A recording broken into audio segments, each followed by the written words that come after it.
Bonjour à toutes et à tous et bienvenue dans Over the Rainbow. Je suis Capucine et je suis ravie de vous retrouver dans un nouvel épisode. Over the Rainbow donne la parole à toutes les femmes. Et nous sommes nombreuses. Femmes cisgenres, femmes trans, non-binaires ou encore gender fluide. De toutes couleurs, confessions, formes, horizons et âges, notre diversité est une force. Nous sommes intelligentes, courageuses, belles, résilientes et chacune de nos voix compte. Croyez-moi, nous avons toutes des choses à raconter, qu'il s'agisse de retours d'expérience, de rêves à accomplir et de conseils à donner. Derrière l'arc-en-ciel se trouve une aspiration optimiste et positive qui nous unit toutes et que nous désirons transmettre à travers ce podcast. Over the Rainbow diffuse l'espoir à travers vos histoires. Alors bonne écoute!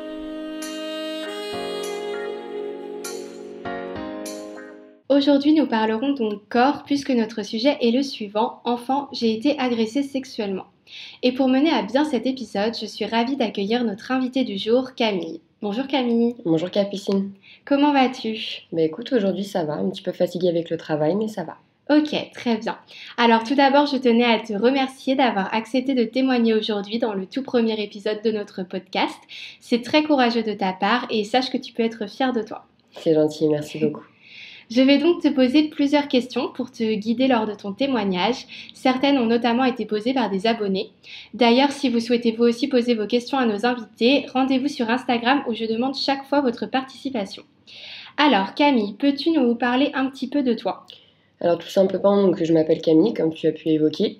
J'ai 19 ans, je vais entamer ma 20e année au mois d'octobre. Donc je suis une jeune comme beaucoup de jeunes filles qui écoutent ce podcast, je pense. Oui, exactement. Je travaille dans la restauration, donc voilà, c'est un milieu que j'apprécie beaucoup et je suis très honorée d'être là, en tout cas pour pour le premier podcast et pouvoir aussi faire valoir ma voix. Merci beaucoup Camille. Au niveau de tes études, qu'est-ce que tu as fait ? Alors j'ai commencé une fac de droit après mon bac L, que j'ai laissé tomber. Ensuite j'ai travaillé quelques mois pour des associations humanitaires, donc WWF, Action contre la faim les plus connues. D'accord, ok. Et ensuite j'ai repris mes études pour travailler dans le domaine de la restauration, comme j'ai dit, qui me passionne, voilà, tout simplement. D'accord, très bien. Donc du coup tes passions, oui, c'est la restauration, peut-être le contact avec les gens, c'est ça ? Exactement, et ma passion après, la plus intime entre guillemets, on va dire que c'est la musique, c'est quelque chose qui me passionne aussi. D'accord, ok. Donc le chant, c'est ça ? Oui, j'aime beaucoup. Ouais. Ok, plus le chant, d'accord. Donc si tu es là aujourd'hui, si tu as accepté de venir, c'est pour nous raconter un événement qui t'est arrivé quand tu étais petite. Exactement. Donc quel âge tu avais à l'époque ? Alors c'est quelque chose qui est assez flou puisque ça m'est revenu, en fait ça m'a fait comme un flashback plusieurs années après, donc vers mes 14-15 ans, et ça m'est arrivé vers mes 6-7 ans. 6-7 ans, d'accord, ok. Et donc du coup tu parles d'un flashback, c'est-à-dire qu'au moment où ça s'est passé, tu te rappelais pas, tu te rendais pas compte Non, c'est quelque chose en fait que j'ai terré en moi sans le vouloir forcément, une espèce de protection naturelle, et ça m'est revenu en tête lors de mon premier amour tout simplement, quand on commence à avoir des relations, choses comme ça, et ça m'est revenu en tête à ce moment-là, tout simplement. D'accord, ok. À ce moment-là, d'accord, et est-ce que tu peux nous raconter ce qui s'est passé justement ? Alors en fait, donc il y a eu 2 garçons différents. C'était donc des enfants qui étaient gardés par une famille d'accueil, donc des enfants en difficulté, qui étaient plus âgés que moi, donc eux qui avaient peut-être 5 ans, 6 ans de plus que moi. La première personne, donc ce qui s'est passé, c'est que j'ai été prise à part, on était en train de jouer dans le jardin tout simplement. D'accord. Et il a eu des gestes déplacés, j'ai commencé à être malheureusement déshabillée. Et moi je me rendais pas compte, je prenais ça comme un jeu. Et c'est mon frère et mon cousin qui se sont interposés pour m'éviter, éviter que ça arrive. Oui. Et la deuxième fois, j'étais peut-être un peu plus âgée cette fois-ci, je devais avoir dans les 8-9 ans. Et pareil, un garçon donc, hébergé dans la même famille d'accueil a eu des gestes déplacés envers moi, encore une fois en jouant dehors, parce que c'est un espace libre, donc on n'a pas forcément de surveillance, avec des gestes déplacés au niveau de l'entrejambe. Et ça arrivait une autre fois à l'intérieur de la maison, un peu, tout le monde aurait pu le voir, et en fait il a réussi que j'ai eu des attouchements aux yeux de tous. D'accord, ok. Et donc, du coup, ces agresseurs, donc c'était pas les mêmes à chaque fois, c'est ça ? Non, ça a été 2 garçons différents. Oui, 2 garçons différents. Et ils avaient quel âge, eux ? Eux, ils étaient entre 15 et 17 ans. D'accord, ok. Voilà. D'accord. Et donc, je suppose que tes agresseurs, ils ont exercé des pressions sur toi. Est-ce que c'était plutôt des pressions psychologiques ou physiques ou les deux ? Alors, le premier, ça a été surtout une pression physique parce que D'accord. psychologiquement lui-même était pas bien dans sa peau. Donc en Ouais. fait, il n'a pas eu l'ouverture, enfin, il n'a pas agi comme ça. Ok. Et le deuxième, ça a été physique et psychologique parce que j'étais plus grande. Du coup, je me rendais compte qu'il y avait quelque chose qui se passait Oui. pas bien, que c'était pas logique. Mais il me disait, mais non, t'inquiète pas, c'est pour jouer, c'est pour rigoler, tous les enfants le font, etc. Donc c'est là où il y a eu un aspect psychologique sur moi. D'accord, ok. Et donc oui, du coup, faire passer ça un peu sous le prétexte du jeu, est-ce que eux, ils te disaient ça pour t'amadouer, etc. Est-ce que tu penses que eux, ils avaient conscience que ce qu'ils faisaient était interdit, était mal ou Alors, je pense qu'ils avaient vu qu'ils essayaient de m'amadouer pour éviter que j'en parle. Oui, Ils avaient une certaine oui, conscience. voilà. Après, je les excuse pas Oui, de oui, ce bien qu'ils ont sûr. fait, mais c'était aussi des enfants. Et Oui, comme j'ai pu dire, c'est des personnes qui ont eu eux-mêmes des troubles. Donc, oui, voilà. Mais c'est d'accord. des choses qui n'ont pas lieu d'être. D'accord, ok. Donc il y avait quelqu'un qui voulait savoir si l'agresseur était un membre de ta famille, un proche ou un inconnu. Donc du coup, c'était plutôt des inconnus. Non, c'était, on va dire, entre guillemets, des proches, puisque c'était des gens de ma famille qui faisaient famille d'accueil. D'accord, Donc, ok. c'est des enfants que j'ai côtoyés pendant des années. D'accord, que tu côtoyais même après ce qui s'était passé du coup. Pour l'un d'entre eux, oui, le dernier, oui. Que j'ai revu D'accord. d'ailleurs il y a pas longtemps, il y a 1 an ou 2 ans. D'accord. Et du coup, comment ça se passait lui quand il te fréquentait après? Est-ce qu'il a essayé à nouveau d'avoir des gestes déplacés? Non, Pas du tout, ça pas s'est du pas tout. reproduit. Non. Et est-ce que toi, tu te sentais comment par rapport à lui? Alors ça m'a fait un choc Ouais, quand je l'ai revu par exemple il y a 2 ans, puisque maintenant je suis devenue une femme, j'ai ma vie, etc. Donc j'ai eu du mal à calmer ma colère, mais j'ai réussi à le gérer. ouais. Et lui s'est comporté comme s'il ne s'était jamais rien passé. Ouais, ok. Voilà, D'accord, ok. Donc oui, aucune réaction, pas exactement. d'excuses non Non, plus, rien pas du tout. de prise de conscience. Non. D'accord, ok. Est-ce que donc du coup quand t'étais très très jeune, ça a été quoi toi tes réactions quand t'as subi ça? Est-ce que t'avais peur? Tu savais que quelque chose n'allait pas? Alors la première fois où c'est arrivé, j'étais extrêmement jeune, comme Oui, tu l'as dit, et ça s'est passé tellement vite que j'ai vraiment pas compris ce qui s'est passé. Donc en fait, ouais, oui, après j'ai eu peur, j'ai pleuré parce que je pensais avoir fait une bêtise, que c'était oui, de ma faute. Mais ensuite ça a été réglé, on en a discuté.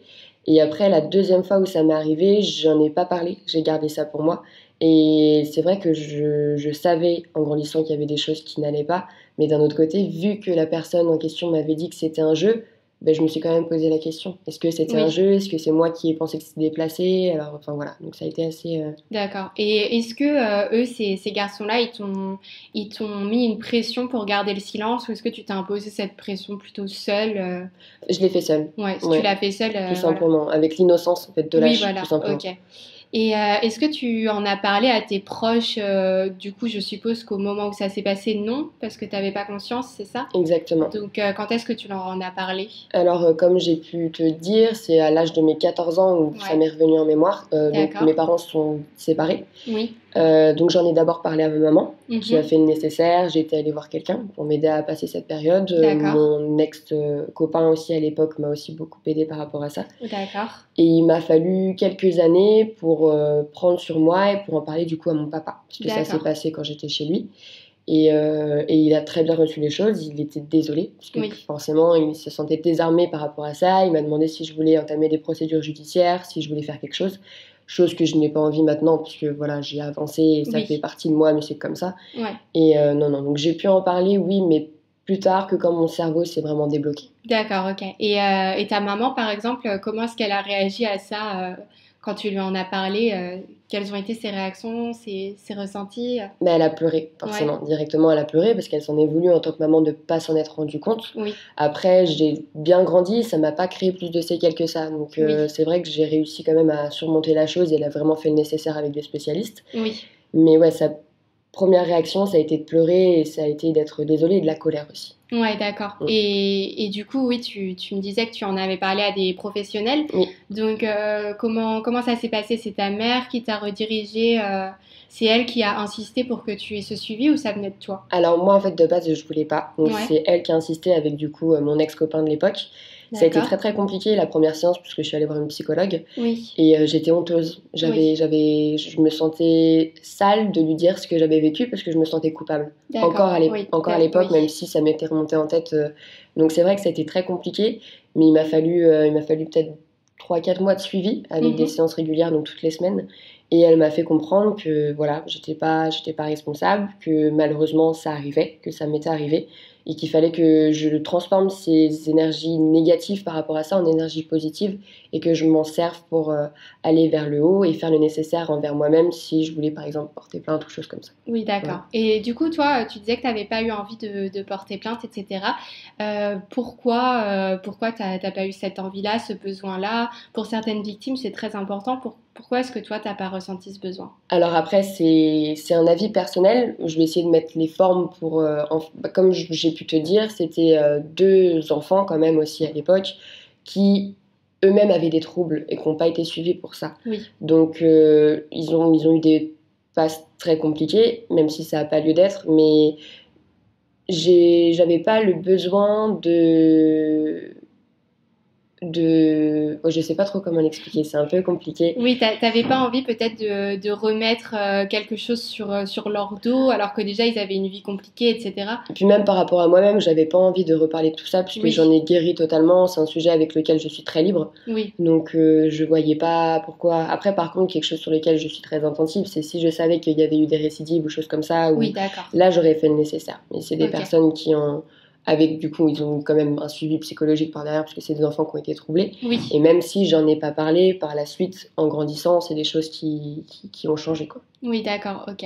Et du coup, est-ce que tu as encore, tu as dit que récemment tu avais revu un des agresseurs, donc Oui. tu as encore des contacts plutôt lointains, mais bon, voilà, tu Oui. les vois quand même. Et comment ça se passe? Oui, tu as de la colère, c'est ça? Alors oui, la première fois où je l'ai revu, j'avais beaucoup de colère. Ouais. J'étais une cocotte minute vraiment prête à Ouais, d'accord, exploser. je vois. Heureusement que mon grand frère était là, parce Ouais. que du coup j'en ai parlé directement avec lui. Il m'a dit de me calmer, que ça allait bien se passer, que voilà, fallait pas que je m'en fasse. Et en fait, c'est ce que je me suis dit dans ma tête. Je me suis dit, bah oui, Camille, t'es comme t'es une femme, t'es forte, tu vaux beaucoup mieux que lui. Oui, Donc d'accord. ça sert à rien de t'abaisser à son niveau, et au contraire, montre-lui ce que t'es devenu. Montre-lui c'est ça. ce que t'es devenu. Oui, c'est ça. C'était la volonté de dire, bah, ok, tu m'as blessée et tout. Peut-être que pour toi, ça n'a rien fait. Moi, ça m'a vraiment affectée. Mais regarde, maintenant, bah, je Exactement. suis quelqu'un et je suis fière de ce que je suis. Exactement. D'accord, ok. Du coup, après toutes ces années là, actuellement, comment tu te sens vis-à-vis de ce qui t'est arrivé avec le recul? Je me sens en paix, si c'est le mot à utiliser. Ça n'a pas été facile quand je m'en suis rappelée dans les relations avec ma maman, avec mon copain, même si mon ex-copain, même s'ils m'ont beaucoup soutenue. Mais en fait, quand le sujet pour moi c'est vraiment clos quand j'en ai parlé à mon papa. Ouais, Et d'accord. que j'ai eu son avis sur la question, qu'on en a discuté. Et moi, par rapport à ce sujet maintenant, comme tu vois aujourd'hui, je suis vraiment libre. Et au contraire, je suis contente d'en parler, parce que je pense que même si c'est des expériences qui sont traumatisantes à leur manière, il faut en parler, parce que ça peut aider beaucoup de personnes. Donc Ouais, au contraire. exactement. D'accord. Et donc, du coup, c'est plus vraiment douloureux pour toi d'en parler, ça va. Et est-ce que tu as gardé des séquelles au niveau de ta sexualité actuelle? Alors, pas du tout. J'en avais très très peur. Ouais. Quand je me suis fait suivre pendant 3-4 mois, que c'est vrai que ça a été très compliqué. Oui. Parce qu'en plus, quand ça m'est revenu en mémoire, mon ex-copain était là à ce moment-là. Donc c'est vrai que pour lui aussi, ça a été compliqué de Oui. passer outre. Mais vu que j'ai eu un bon suivi et que j'ai réussi à le surmonter, bah, en fait, maintenant, plus du tout. D'accord. C'est comme si, même si ça s'est passé au niveau de ma sexualité, clairement, c'était dans mon intimité, Oui. mais c'est comme si c'était 2 sujets détachés. Oui, d'accord. Pour moi, je ça vois. a plus aucune T'as relation. complètement séparé les deux, ok.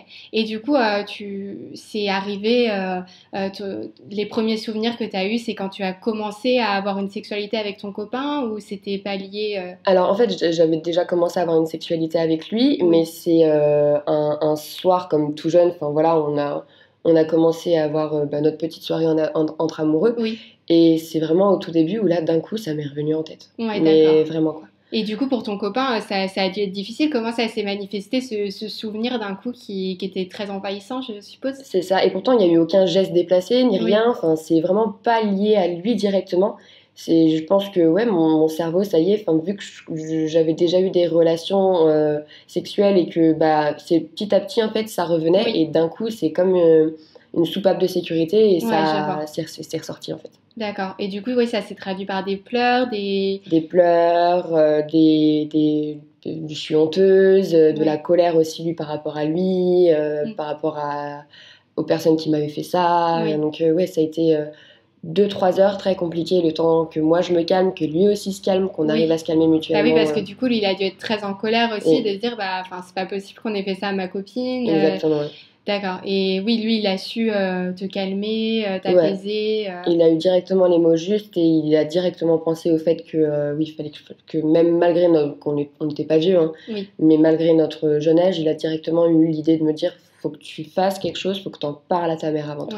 Faut absolument que tu en parles à ta mère. Ouais. Et tu sais, lui, comment il l'a reçu, enfin, est-ce que vous en avez parlé, je suppose, après, ça a été difficile, je suppose, pour lui, tu sais ce qu'il a ressenti, ce qu'il... Alors après, ça date de... Voilà, ça fait déjà un petit moment que je suis plus avec lui, c'est vrai que ça date d'un petit moment, mais non, j'ai pas envie de parler à sa place, mais il l'a pas bien vécu, ça c'est sûr, mais il a très vite accusé le coup. Enfin, ça s'est très vite libéré. Et en fait, son objectif principal, c'était de me pousser à en parler à ma maman et à faire le nécessaire pour moi-même. Oui, d'accord. Donc, lui, je pense qu'il a très vite pris la situation en main, il a pensé à moi avant tout. Oui, voilà, donc vraiment dans l'optique de t'aider, de t'accompagner. Exactement. Pas aucune rancœur, aucune parole déplacée, aucune. Non, au contraire, il a été, franchement, là-dessus, j'ai eu de la chance de traverser cette épreuve-là avec quelqu'un comme ça.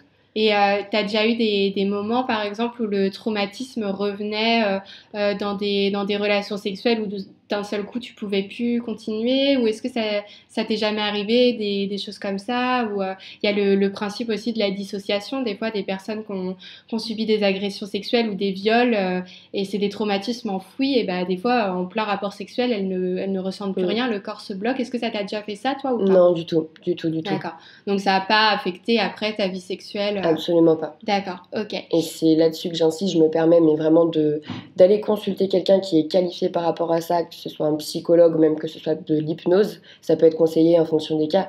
C'est quelque chose qui permet vraiment à la personne de guérir et de comprendre ce mécanisme-là aussi d'un autre côté. D'accord. Et du coup, si tu pouvais revenir en arrière, toi, est-ce que tu changerais des choses dans ton chemin vers la guérison, ou est-ce que tu garderais le même parcours, les mêmes étapes, les mêmes personnes à consulter La seule chose que je changerais, vu que je m'en suis rappelée tard, la seule chose que je pourrais changer par rapport à ça, c'est le fait d'en avoir parlé plus tardivement à mon papa. Ouais. Et par contre, si directement j'en avais parlé, oui, c'est ça. C'est pas un regret, non plus un remords, mais c'est vrai que ça aurait été plus facile d'en parler directement quand j'étais jeune, en fait. Oui. De mettre directement des mots dessus pour éviter que ça me... Excusez-moi de l'expression, mais que ça me pète à la gueule. Oui. Voilà. Plusieurs années plus tard. Parce que c'est vrai que ça fait vraiment effet cocotte minute, quoi. Tout Exactement. s'accumule et puis quand ça sort, c'est un petit peu tard. Et du coup, quelles ont été, donc ça c'est une question aussi qui a été posée par un abonné, quelles ont été les conséquences de l'agression sur le plan affectif à l'adolescence? Donc par exemple au moment des premiers amours, tout ça, est-ce que tu as eu des difficultés à bâtir des relations de confiance par la suite, que ce soit en amour comme en amitié? Alors en fait, ce qui est dans cette situation-là, ce qui est particulier, c'est que moi j'avais déjà mon premier amour. Oui. Donc c'est arrivé quand j'étais avec lui. Oui. Donc vu qu'il m'a énormément aidée là-dessus et que j'ai pas été du tout refroidie par la présence de quelqu'un dans ces situations-là, au contraire, ça m'a poussée à faire confiance au niveau des gens. J'ai toujours été très bien entourée aussi au niveau de mes amis, qui l'ont très bien accueilli quand j'ai pu en parler. Donc en fait au contraire, ça m'a plus donné des armes pour faire confiance aux bonnes personnes, parce que je sais que ça peut être des très très bons alliés dans ces périodes-là. Oui, donc ça m'a plus poussée vers les gens, à plus leur parler, à parler de mes problèmes, parce que j'ai vu que le résultat au final il est bénéfique pour notre propre personne. D'accord, ok. Et qu'est-ce que tu dirais, toi, à la petite Camille de l'époque, si tu pouvais lui parler, si tu pouvais revenir en arrière, te revoir à 6-7 ans, après 9 ans, qu'est-ce que tu lui dirais, toi, après ce qui venait de se passer? C'est pas facile comme question, parce que j'aurais tellement de choses à lui dire, mais je lui dirais que en tant que femme, on est forte, que c'est pas facile tous les jours, et qu'il faut surtout, primordial, être à l'aise avec soi-même et parler. tout simplement, parler. Oui, libérer la parole, ouais. Ne pas avoir peur. La rassurer et lui dire que c'est pas de sa faute et qu'il faut en parler, vraiment. Et est-ce que tu penses que peut-être il y a des choses qui auraient pu être faites, qui pourraient être faites maintenant pour qu'il y ait une meilleure prévention pour les enfants? Est-ce que tu penses que peut-être si on t'avait parlé avant de la sexualité, de ce que c'était, peut-être que tu te serais rendu compte qu'il y avait quelque chose qui n'allait pas? Bien sûr. Alors en plus, moi j'ai eu la chance d'avoir une maman très expressive par rapport à ça, qui m'a jamais caché comment ça se passait. Quand j'ai eu des questions, toujours y répondre. Je ne veux pas taper sur les doigts de l'éducation nationale, mais quand on voit les programmes qu'on suit, quand on est jeune, c'est très axé sur la constitution, on va dire, masculine, et c'est très succinct, tout ce qui est consentement, tout ce qui est... On n'a pas assez de chapitres, et en fait, il faut éduquer les filles, mais comme éduquer les fils aussi, et ça, il faut y penser. Bah oui, c'est aussi le principe, ce qui faisait beaucoup débat, d'avoir de l'éducation sexuelle à l'école, et beaucoup de personnes ne comprennent pas, mais beaucoup de personnes ne se rendent pas compte en fait qu'il y a des agressions sexuelles qui surviennent dès le plus jeune âge. Exactement. Et en fait, si on était éduqué à ça, si on savait ce que c'était, et je pense que ça aiderait beaucoup d'enfants déjà à pouvoir dire non, à dire bah non, c'est mon corps, tu le touches pas, ça m'appartient. Et puis aussi à pouvoir en parler, à dire à un adulte, bah voilà, il s'est passé ça, je pense que c'est pas normal, j'ai vu ce que c'était à l'école et je sais que moi à mon âge je devrais pas connaître ça, et c'est vrai que ce serait peut-être bien que les choses avancent là-dessus, mais bon, c'est un autre débat. Qu'est-ce que tu pourrais conseiller, toi, à nos auditrices et nos auditeurs pour se reconstruire, oublier, pour avancer? Déjà, est-ce que tu penses qu'il faut oublier les choses? Est-ce que tu penses qu'il faut... Quel est ton avis sur la question? Alors, c'est sûr, quand ça nous retombe dessus, on n'a qu'une seule envie, c'est d'oublier. Mais il ne faut pas oublier, parce qu'en l'ayant fouillé une première fois pour que ça ressorte comme ça, il ne faut pas en fouiller une seconde fois pour que ça ressorte encore. Il faut guérir. Oui. Et ça fait partie de moi, comme j'ai pu le dire, mais il faut s'en servir comme une force. Oui, d'accord. Donc toi, tu utilises ce traumatisme, mais tu puises ta force, ta résilience. Exactement. D'accord. Et du coup, une dernière question, toi, en rapport avec notre podcast Over the Rainbow, qu'est-ce que tu vois, toi, derrière ton arc-en-ciel? Quelle est la notion d'espoir que tu voudrais transmettre aujourd'hui à nos auditeurs?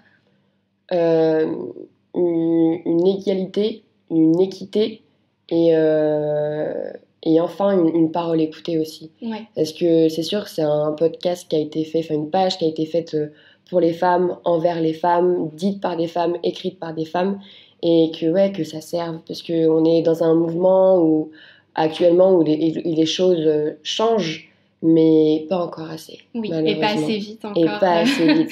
D'accord, donc oui, vraiment libérer la parole et s'écouter les unes les autres aussi, et les uns les autres, parce que les agressions sexuelles, malheureusement, ça concerne tout le monde. Donc voilà, écoute, si tu n'as rien d'autre à ajouter... écoute, non, c'est bon. C'est bon. Bon, et bien, merci beaucoup Camille d'avoir accepté de partager ton expérience ici. Je suis certaine qu'elle trouvera écho en de nombreuses femmes. J'espère. C'était un honneur de te recevoir, j'espère que tu as passé un bon moment. En tout cas, tu peux être très fière de toi, ton courage est une réelle source d'inspiration. Merci encore. Merci à toi Capucine pour ce moment. Si vous aussi vous avez subi une agression sexuelle en étant enfant, ou si vous connaissez quelqu'un dans cette situation, ne restez pas seul. Il existe des numéros et des associations à contacter. Vous pourrez les retrouver dans la barre d'infos et dans un post spécial à ce sujet sur Instagram et sur Facebook. Si vous êtes victime, n'ayez pas peur de prendre la parole, la honte doit changer de camp. Merci à toutes et à tous d'avoir écouté cet épisode. Over the Rainbow cherche à diffuser l'espoir par vos histoires, et j'espère que vous avez apprécié le récit d'aujourd'hui. Nous nous retrouvons dans 2 semaines pour écouter une nouvelle invitée. D'ici là, je compte sur vous pour partager ce podcast autour de vous. Et si vous en parliez à 2 nouvelles personnes après chaque épisode, pensez aussi à laisser une petite note sur la plateforme d'écoute de votre choix et à me transmettre vos retours. Vous pouvez me suivre sur les réseaux sociaux, notamment sur Instagram, il s'y passe beaucoup de choses entre 2 épisodes. Et n'oubliez pas, le monde est toujours plus beau si l'on voit Over the Rainbow.